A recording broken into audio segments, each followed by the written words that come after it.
but we don't show prep. So, so he had no idea. I just barely make it in. I'm sure you can tell, but we don't show. I mean, let's put the cards down on the table here.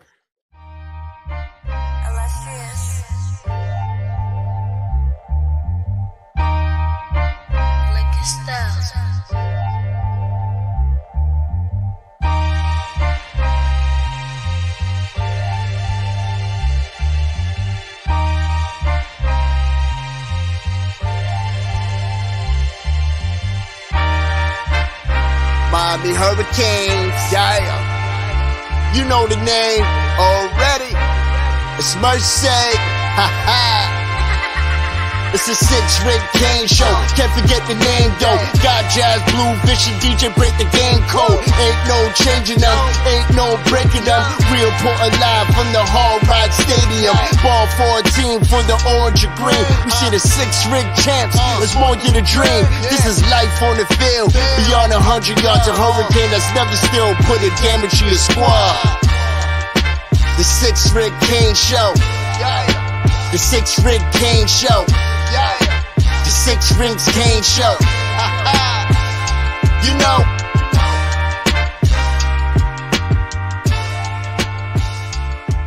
What's wrong with us? Seriously.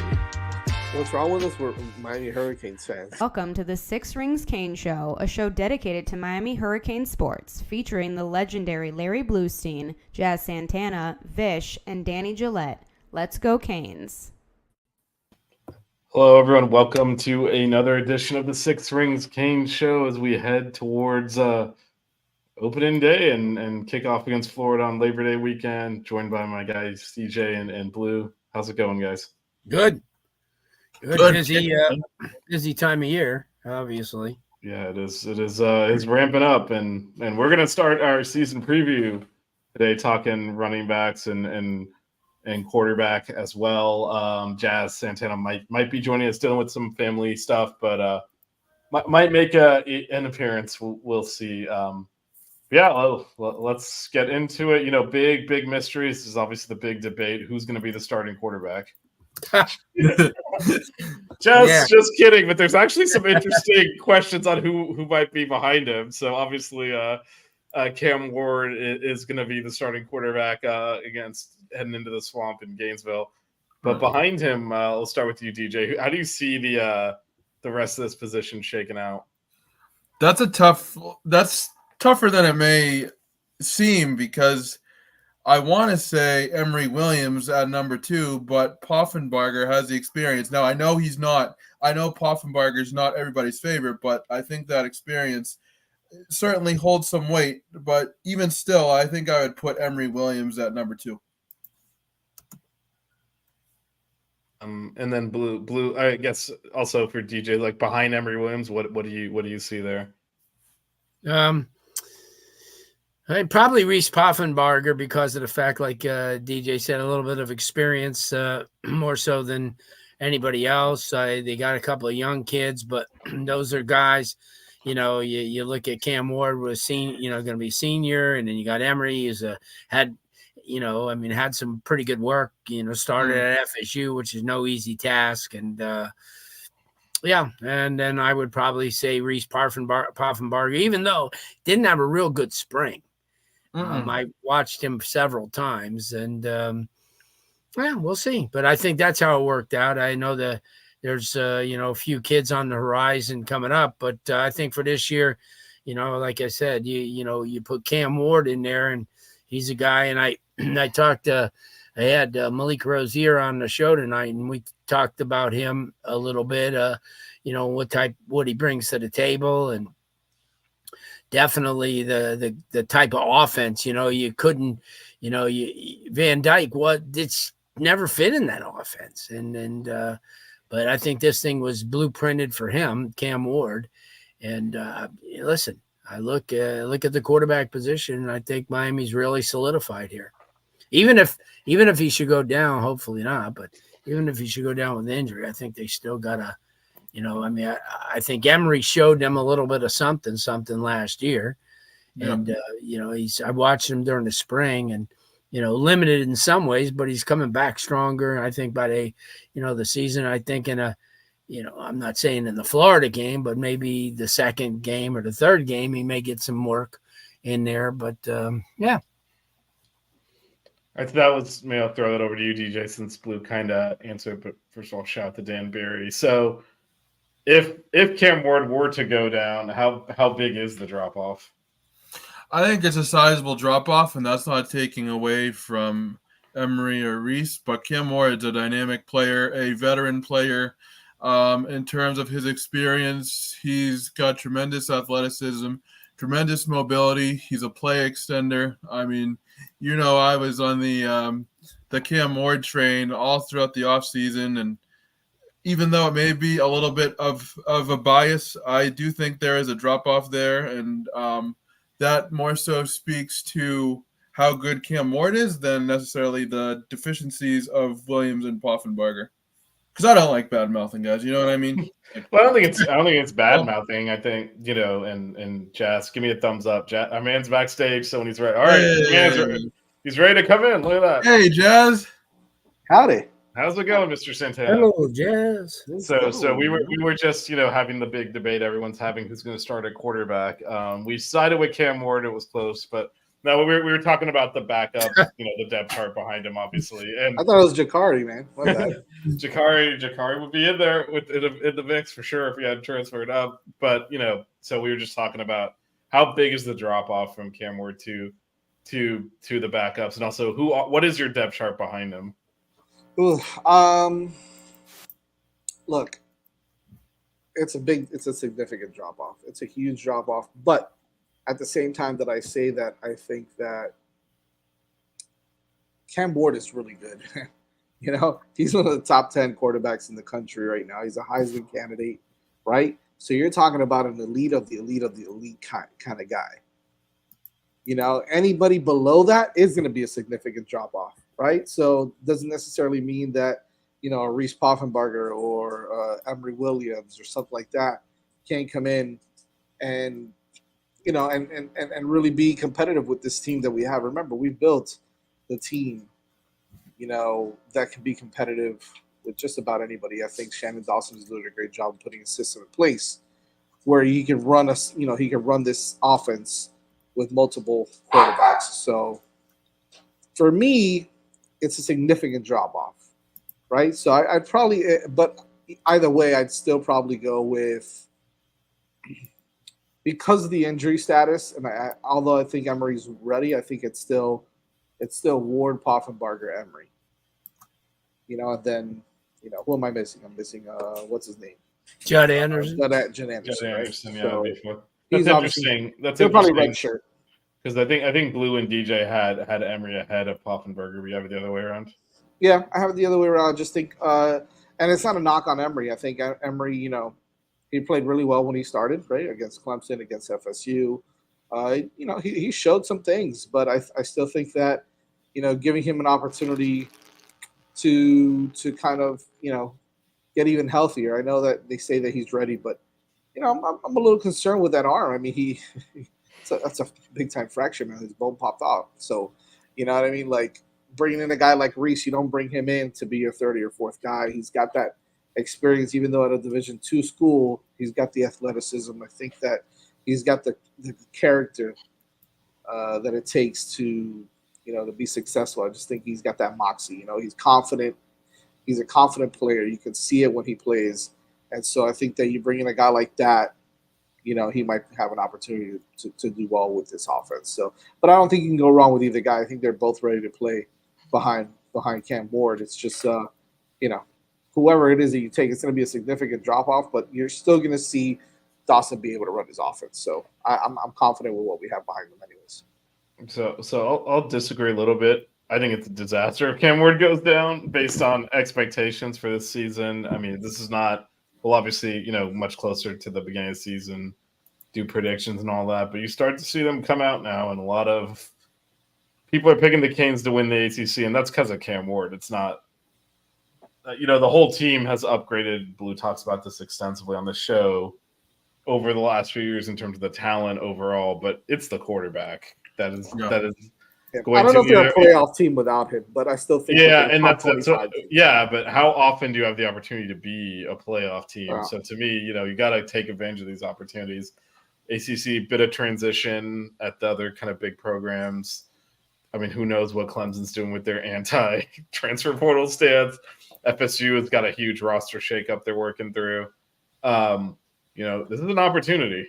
And if you win the ACC, you're in the playoffs. Actually, because the Pac-12 doesn't exist anymore, you're basically going to get a bye. Yeah, you'll be a top 4 team, right? Yeah. Basically. If you win the ACC, because it's the top 4 conference champions. So Isn't it scary to think that that's where everybody has us? Like a lot of people are calling. Yeah, it. well, I mean, Right? again, it's someone's going to win this conference, and the reason people are picking the Canes, or some people are at least, is because of the quarterback. So to me, it's not necessarily that we can't win 8-9 games without Cam Ward, because I think the rest of the team is pretty good. But I mean, there's an opportunity here. Not to mention, it's year 3 of the Mario Cristobal era, and if things don't turn around quickly, you're gonna hear fans get even louder because they are already impatient. Yeah, as long as they don't do what Colombia and Argentina did yesterday. We're having some audio issues with Jazz. You can't hear me? Can, but a lot of buzzing. What about now? Way worse. Way worse. Here we go again with this damn thing. Can you Wait, hold on. use your thing without your headphones? I think we're clear now. Are we clear? Yeah, we're clear. All right, cool. Just don't move. Hey, you did freeze there. Yeah. So all right. yeah. Yeah. So it'll be. I mean, I think the quarterback position is the one, as Jazz continues to buzz over there again. Now the quarterback position, we know it's you even without knowing it's you. The quarterback position is the one that I think is the biggest upgrade on this team. From last year to this year. If anyone can hear us, the buzzing, and now we lost Blue. What is happening? I just screwed everything up, huh? What happened to Blue? I don't think you have the power to throw Blue out of the stream, so he's back. There you go. We got Jazz buzzing over here. Blue just leaves. I'll stay off the headphones for now. I'll stay off. Yeah, you sound much better. Yeah, I don't know what happened there. This is some fantastic stuff we got going on here. It's the opening day of practice or whatever. You gotta, just working through some of the sloppiness here. Is today the opening day? I don't know. I made that up. Oh, opening day for what? It's only July 15th. Actually, football camps there for NFL they're reporting this week. But, that's different. Not the college. Yeah, no, college usually first week of August. Yeah, no, it's gonna be a few weeks. It's a few more weeks, but for us, we're starting our preview, so that counts. Yeah. So, any last thoughts on the quarter before we switch to, I think, something that's probably a little bit more interesting, which is the running back depth chart, which is you can go a lot of ways with this. Let's do it. All right, and that's why I picked 2 things. Like quarterback will take about 30 seconds to say yes, Cam Ward is good. All right, we'll start with you, Jazz, since you're normally hosting, but you came in and I kind of tell you, I'm enjoying being able to lob it over to Jazz for once. So Jazz, why don't we start with you in terms of how you see the running back, the depth chart, like who do you think will start, backups, who might get carries, who might redshirt even? There's a lot of talent there. Yeah, I think it's a no-brainer that Damian Martinez is your guy there. He's the horse. He's one of another top 10 running back in the country. A guy who comes from a really good program at Oregon State, and comes here and immediately gets slotted as that starting running back. I know Mark Fletcher's still working through some injuries. So as soon as he comes back, I'm sure he's going to split a lot of carries with Martinez. I think Fletcher's that good, but you're probably going to have to bring him in a little slowly. Here's the good thing, right? You've got guys like Chris Johnson and Chris Humphrey-Wheatley and those guys, but I think the biggest one that you need to look out for that I think is going to make Jordan Lyles. He's going to make a point right off the bat is Jordan Lyle. Yeah, Jordan Lyle he looks like an NFL running back now from all the reports that we're hearing as far as size and and the way that he runs and everything. I'm really excited to see what he does. I think right off the bat you're going to see him play a lot as well. So you've got the options there. I think the depth is there with Johnson and Humphrey Wheatley, but they're smaller backs. They're more of your guys that are faster, right? They've got a lot of quickness. They've got a lot of speed. They're not very big. And so putting them in a position where they're going to carry the ball a lot, I don't think is something Coach Dawson's going to do. But Jordan Lyle is already, every bit of 210 probably. He's up there. He's a big, strong kid. And then you got Damian Martinez and potentially Mark Fletcher and a few. I don't think he's going to start start the season off on the depth chart. But I think that once he gets healthy and ready to go, you're going to see that three-headed monster of those three big backs, big speedy backs. Because Martinez has got some speed, but he's a big kid as well, and he's got the experience. He's got a lot of upside, and I think he's going to do really great in this offense. So for me, it's pretty obvious. I'm sure everybody else thinks Damian Martinez is your bell cow, but behind him right now, I'm going to go with Jordan Lyle over the other two smaller backs. What about A.J. Allen? Yeah, I was going to say, where does A.J. Allen fit into this scheme? Yeah, I think maybe A.J. Allen is like your third guy right now.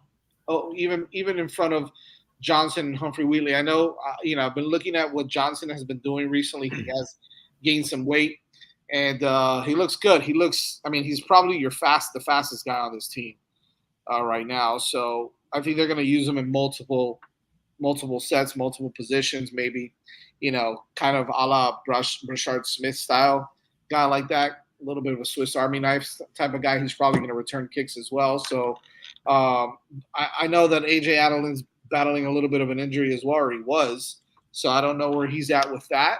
But if he's healthy, we saw what he could do also before he hurt himself. Vichy always mentioned how he had like an amazing game and then boom, he's done. Right? That cartwheel or that jumped over the guy against Virginia and then never to be seen again. And then we didn't see him.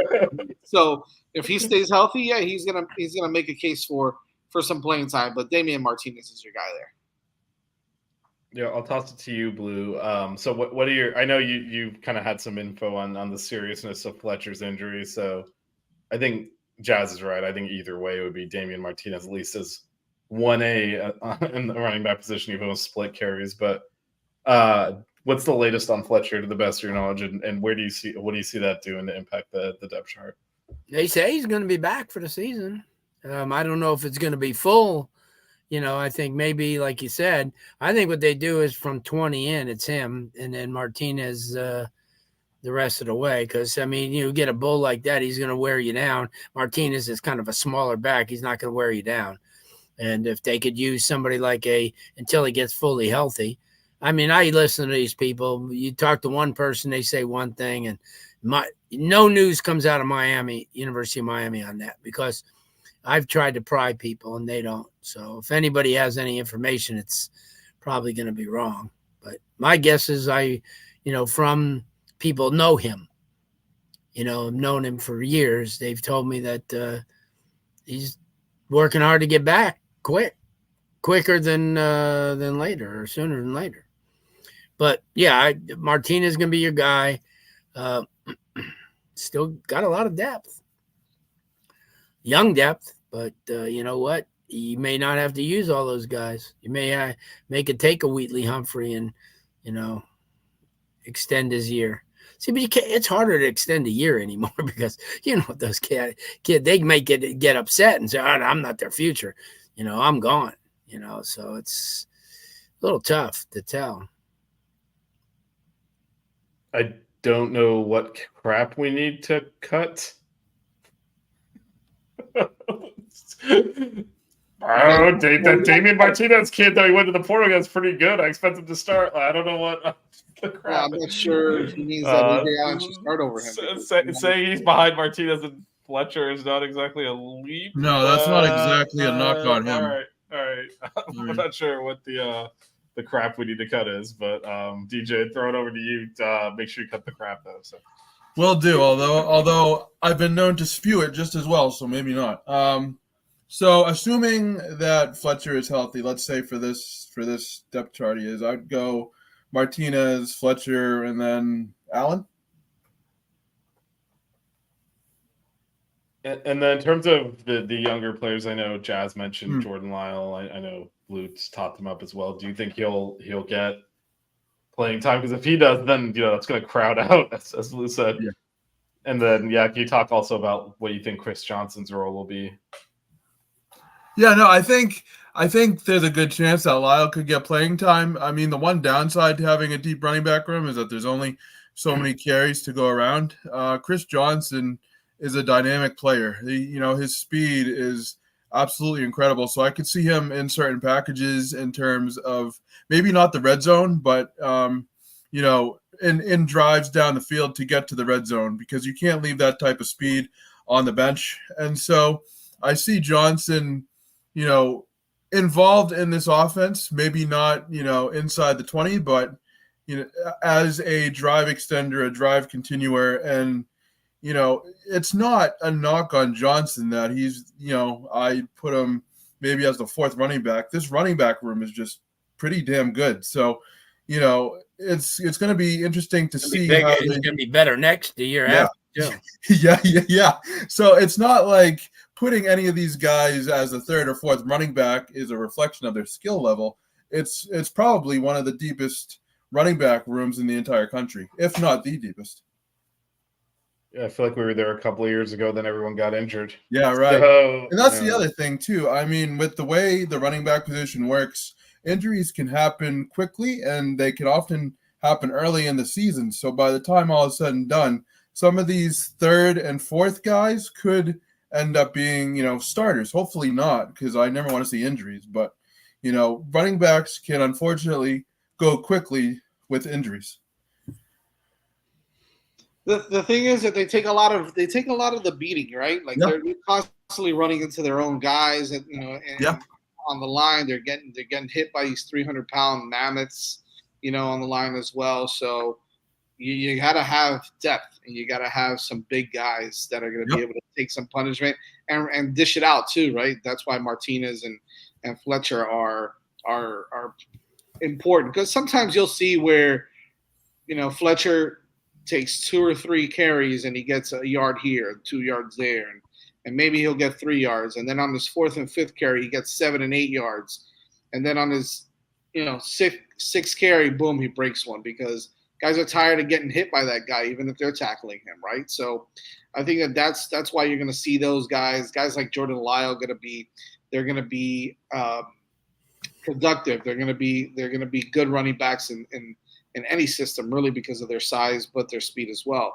And I think there's always going to be a spot for guys like AJ. I mean, even AJ Allen, right? He's a smaller guy. He's about 5'8", 5'9", but he's about 190, 200 pounds. He's a strong kid, so he's going to be able to, he played Big Ten football. That's the kind of guy that knows how to take some punishment and dish it out as well. But he's quick enough where he gets one cut and he's off to the races also. So that's the style that Chris Johnson and Humphrey Wheatley are going to have to play right now. But I think they're talented enough where they gain a little bit more weight, and I think they're just going to be, they're going to be just as good as playing a guy like Martinez and Fletcher down the road. And then, of course, Blue, like you mentioned, next year's running back class with Pringle and some of the other guys that they're looking at is going to be pretty dangerous also. So it's going to be fun to watch this running back group soon for a while. So do you think having to open with Florida is going to impact the durability of these running backs? Because usually like to get that, there's no preseason, usually like to work your way up to taking hits, and playing a real team in the first game is not necessarily ideal for getting used to contact. Does anyone think that'll have an impact on maybe longevity for the season? I think it could. I mean, make no mistake, right? I know that we're sometimes we downplay, it's Florida, they're not great, but we're playing at their house. We're playing at the Swamp, and it's going to be a big game. It's going to be a tough game. I don't think you're gonna go in there and beat them by 4 touchdowns, right? Like I don't think that that's how that game's gonna go. So you're going to need healthy running backs. You might see someone, get banged up here and there and have to take a series or 2 off, or what, God forbid, someone does get injured. You need to have that depth. So you need to make sure, Blue, if you're hearing that Fletcher's going to be ready for that game, that's going to be big, because now you got 2 guys that can, run in between the tackles and cause some damage, but also get out in the open and make some plays as well. So I think either way, you got to be healthy and you got to be able to be multi-dimensional at running back. You can't just have those big bruiser guys. That's why Chris Johnson and Humphrey Wheatley, they have to be, and AJ Allen, they have to be ready for sure. Yeah, and I think when you look at the running back room itself, you can also mix and match the combos in the backfield for the game. You don't have to rely on one running back to do the entire job. The depth that the program has allows you to substitute in and out, and I think substitution patterns for the Florida game are going to be very important, just due to the high stress nature of the game, as well as the physicality of an SEC football team, right? So I think the running back depth will definitely be an asset when it comes to Florida, just to try to keep the as many bodies fresh as possible, because this is no cupcake game. Even though we want to beat Florida by 5 touchdowns, it's not going to be that way. So I think in a way, even though we're concerned about how many carries each running back will get, the depth in the room will certainly help come the opener. Elijah Lofton. Lofton. True. Yeah, I don't even remember. I don't even bring up his name. Yep, you're so right, Blue. Yeah. I bet a friend of mine is a Gator fan. I said after the Florida Gator fan, the game, Elijah Lofton will be known nationally. So, but you think, I know we experimented with him at running back. You think he's going to actually play there? You never know. I think that based on need. I feel like that's not where the need is. No, but just in case that Fletcher's not ready, and then you're down to really inexperienced guys. If Martinez, goal line AJ Allen, like that. I mean, he's 250 pounds. Put him in the goal line package or inside the 5-yard line, and he might do some damage down there, right? So even though he's young, so I can see that happening, but I can also see them kind of decoying that a little bit, throughout practice, like making it look like that's how he's going to be used a lot. And that just gives the Gators an additional thing to have to, worry about or plan for. So I like it. I like the versatility either way. I think he can do it. So it's going to be fun to watch. But running game is going to be a key in this game. You got to establish a run. So, Ward will become more effective if they have to look out for more, weapons. So if they just keyed on him and put a spy on him, put a linebacker safety type of spy on him, mainly a safety, but they couldn't do that if they started running the ball, because they'd have to back everybody up. So, the element of Cam Ward running the football in itself is going to be interesting to see how that factors in. So he adds that dimension where you could save some wear and tear on some of those running backs, and he'll take off maybe for 20, 25 yards. And he makes the show go. I can tell you that. But I mean, you can't go wrong with any of the running backs, after that. I mean, I think Chris Johnson's going to get a lot of play this year. He may line up a couple of times maybe as a slot guy and then run the ball from there. So you never know. I mean, they got so much versatility in those backs, and, Ray and Washington, those guys could run the ball too. So yeah, if they come at you in those different ways, but maybe doing jet sweeps or reverses or whatever, it's going to open things up for the regular running game. So speaking of Ray, you're going to stretch the field, and you're going to move everybody out of position. And then when your straight running game comes, you're always leery that they're going to pull some gimmick, or the quarterback's going to just take off. And, that's a dimension that you get. Speaking of Ray, I saw him last night. And the kid looks like he's gained some weight. He's gotten a little bit bigger. He looks like he's in shape, ready to go already. So I think he's going to play an integral part of this offense throughout the entire year. So I'm excited. DJ Jazzy Jeff. I'll tell you what. We're going to talk a little bit about. I had Darian Coleman and Gavin Nix on tonight. So. Oh, nice. So we'll talk about that in a few minutes. Have fun with that one, and of course, I know that the big one that just happened also. What's it? Dalen Upshaw. We'll be talking about MMA as well. Cool. Prayers up. See you guys. All right. See you, Jazz. All right. Well, so unless there's, I think we've kind of talked running backs, quarterbacks. Going to shift a little bit to what everyone knows is my favorite topic, obviously recruiting. But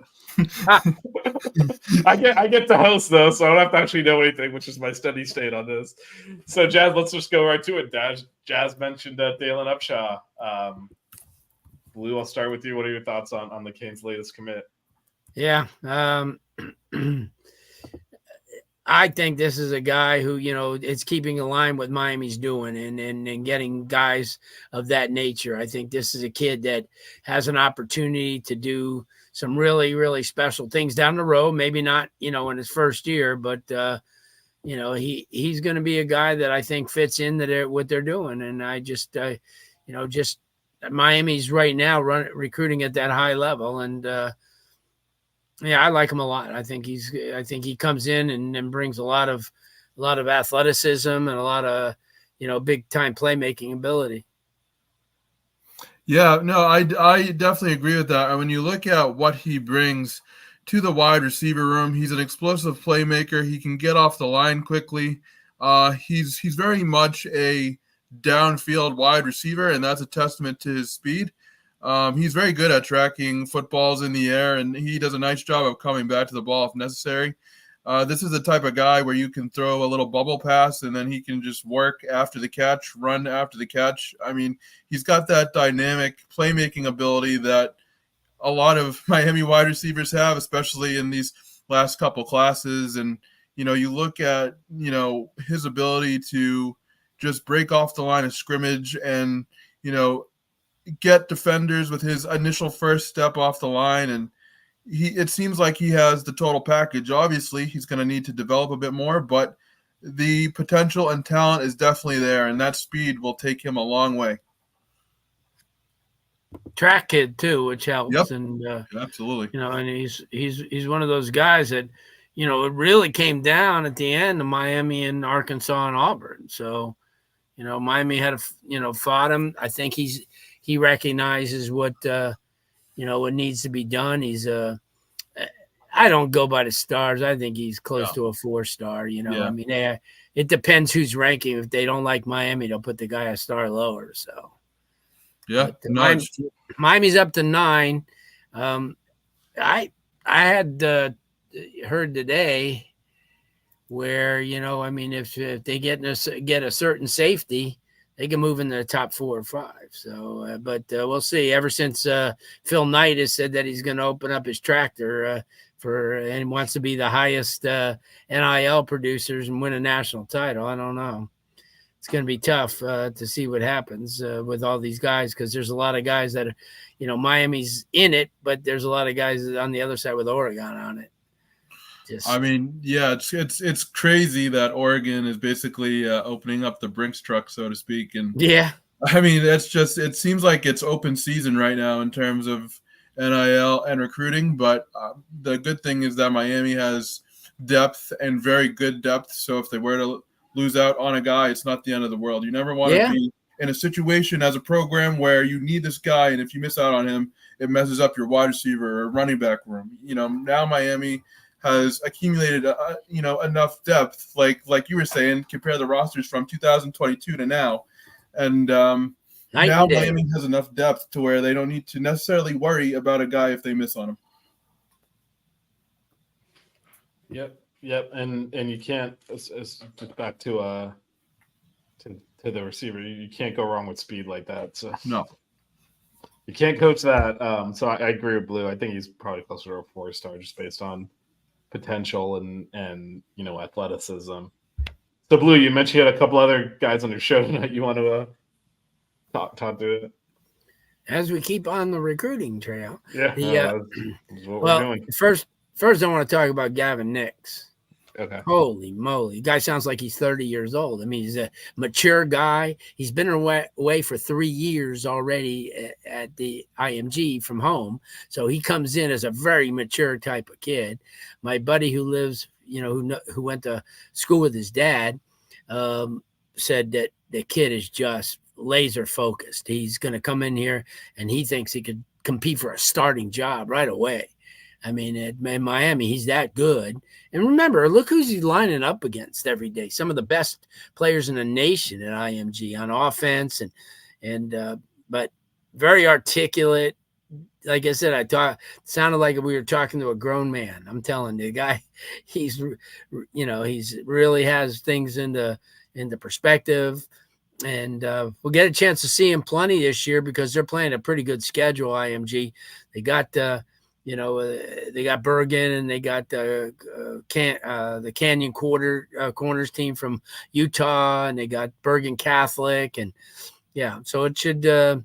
He's a big time kid, and he's all Miami. He's already started that thing with all the rest of the 2025 recruits where they're getting on the same page and they communicate, and they have chat rooms, Zoom chats or whatever they do. But so he's all in. He's a good dude, and I think he's going to be a catalyst. Like I said, I still think that Drake Hilton is the number one prospect in this class, but he and what's his name, the lineman from Gorman, are right there.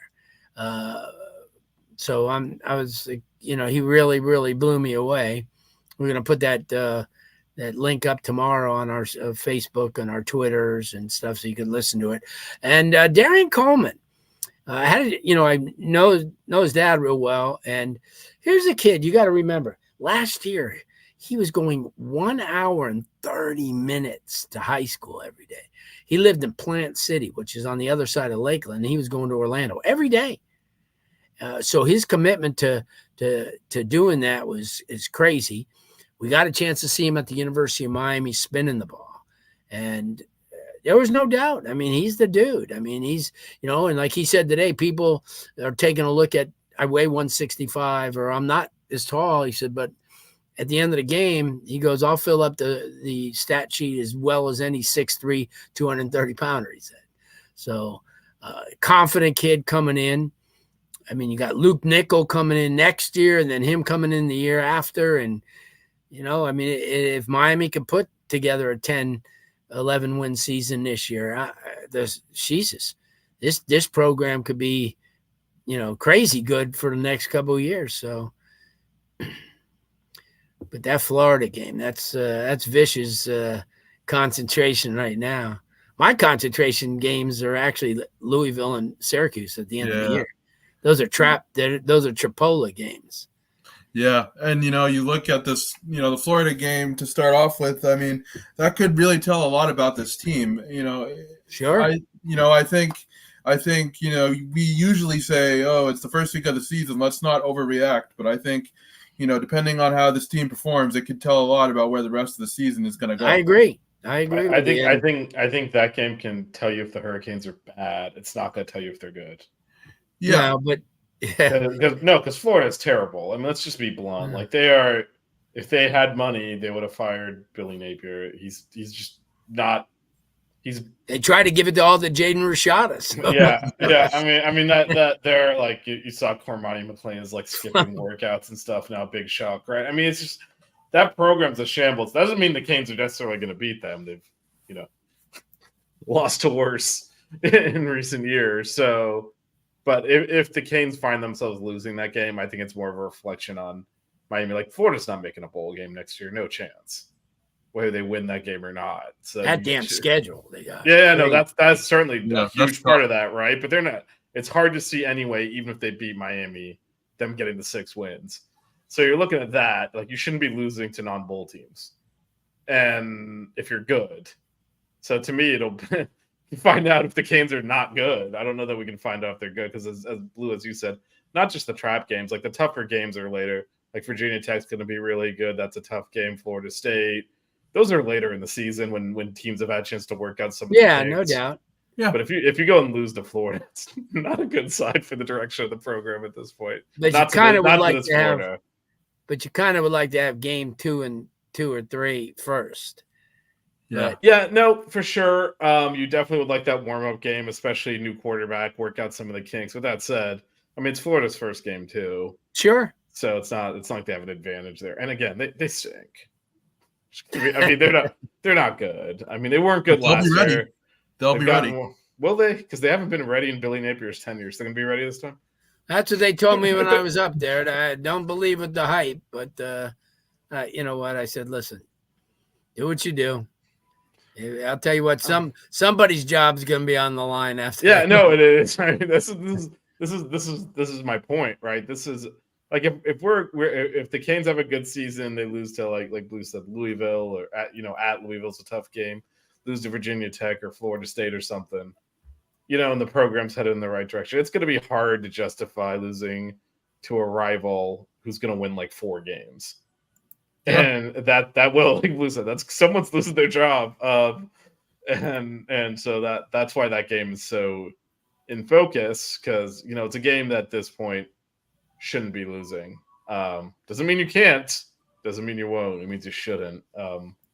But this program's made a habit of losing games they shouldn't the last few years. So Some of which I've watched with you, Vish, on the stream here, or done God, streams the afterwards. the post game Middle Tennessee State. Yeah. That show. I don't know why we decided to do that, DJ, but we did. I think we were both just so frustrated. We Mhm. needed to yell together and take comfort in the fact that we were suffering together. I think that's why. We stood in the paint for that one. We did. All right. Yeah, that was one. So a couple of things coming up as we head to wrapping up here, and hopefully Blue has some something to show us here in a second. I but do. All right. Ooh, So okay. while Blue retrieves that, just right a couple of housekeeping notes. So next week we'll be back, obviously same time and place as usual. Maybe round out the rest of the offense, but also just next week ACC kickoff football media days in Charlotte or next week. So Are you going? I am not. I went to the basketball one last year. I've never gone to the football one. But we'll, I'm sure, be getting news out of there, and we can report what we hear there, and then we'll have a full wrap up the week after that. All right, Blue. The technology awaits. We have the 1997 Hurricanes senior class, if you can see that. Let me see.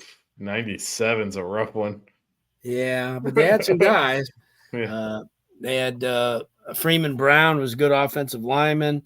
They had what's his name? Ryan Clement, who wasn't very good, but Jamie German. Let's focus in on Jamie German. But they had some, you know what? I was gonna break out the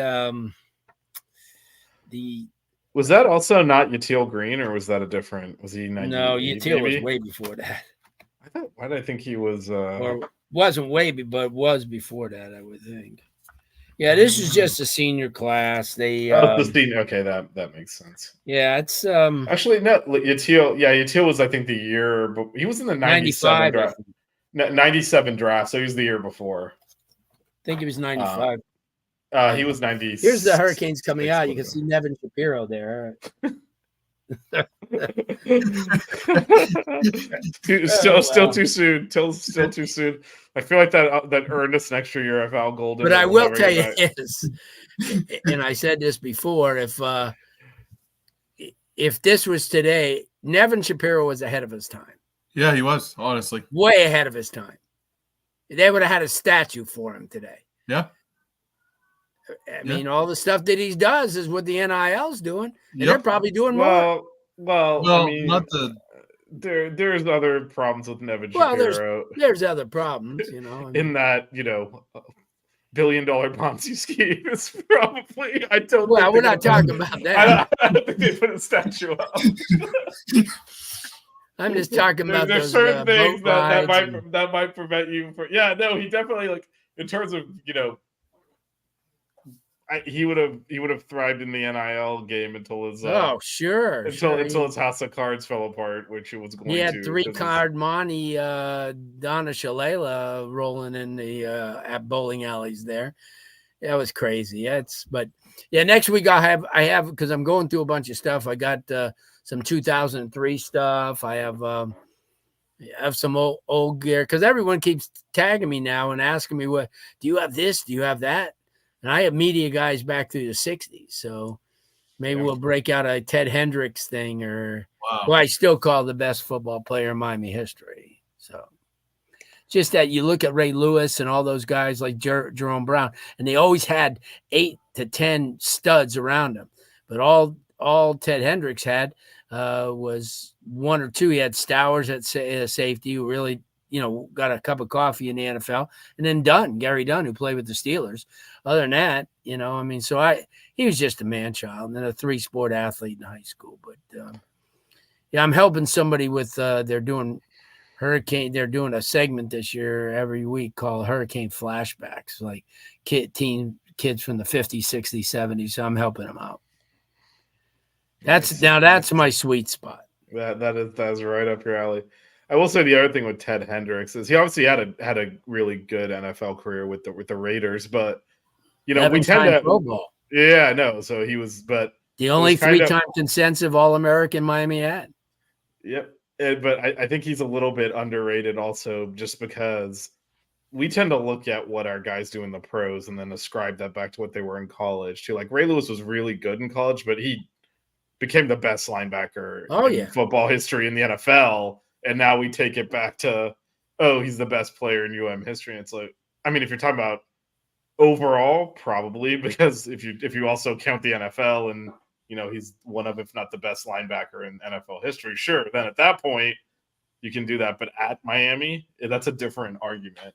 Well, I think we tend to look at, my thing is, I'm speaking, I didn't say he's the best player in NFL history. I just think he was the best. Oh, no, I'm agreeing with you. I think what we tend to do is take what they did in the NFL, have it cloud what they did at when that's not actually, that's not actually the case. And I feel like a lot of fans do that, just in general, like college football fans. Remember, he was 6'7", 225. Yeah. So he was most 6'7" guys playing his position these days, outside linebacker, the end are like 250, 260. But he had long arms. He was fast. He was athletic. And I watched him in high school, and he was a basketball player, first baseman in baseball, and speaks fluent Spanish. But he was one of the guys. I mean, there's a lot of guys that were great. Like you said, Ray Lewis was awesome. Frank Gore was awesome. You had a lot of these guys that, Miami went through that phase where they had some really, really good players. But when Ted Hendricks was there, they were average. And it wasn't, it's like the Caitlin Clark syndrome. Yeah, she's great, but she can't do it herself. You have to have a team around you. And that's why, that's what makes people great in a team sport. And, well, whatever it is, I always say to myself, whenever I talk, and people are always wanting to, throw this guy or throw that guy. But you know what? You look back to Jim Otto's days, 6'3", 225-pound center at the NFL level, killing people.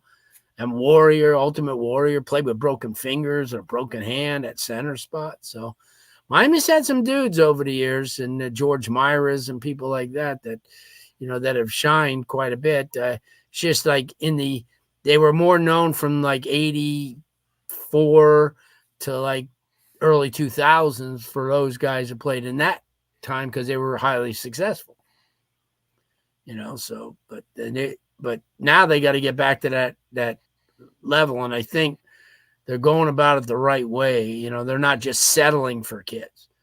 Even though I think the 2 linemen from the Orlando area are okay for 2025, but they went and grabbed the kid from Gorman, who may be the best in the country. He's really good now, because he can play center, he can play guard as well. And we'll get a chance to see him up close and personal, as we will Luke Nickel in the Broward Showcase that's coming up at the end of August. So that's a fun part. And we'll see what happens. But that's it. Next week I'll come stronger with my my show and tell stuff. So I don't know about coming stronger, because everything you've shown has been absolutely fantastic. So yeah, well, I got better stuff. The whole thing is I have a closet, and it's full of, and it's just hard to get in there, and you have to take everything out to get stuff. And the thing that I have the most of are Baseball Americas. I have them back since they started, so I have close to like 2,500. Wow. And I was going through oh man, I mean, the great thing about them is you get to see, major league stars when they're just drafted. Yeah. I think A-Rod when he was like 18, and Ken Griffey Jr.'s, and seeing them guys that are in the Hall of Fame.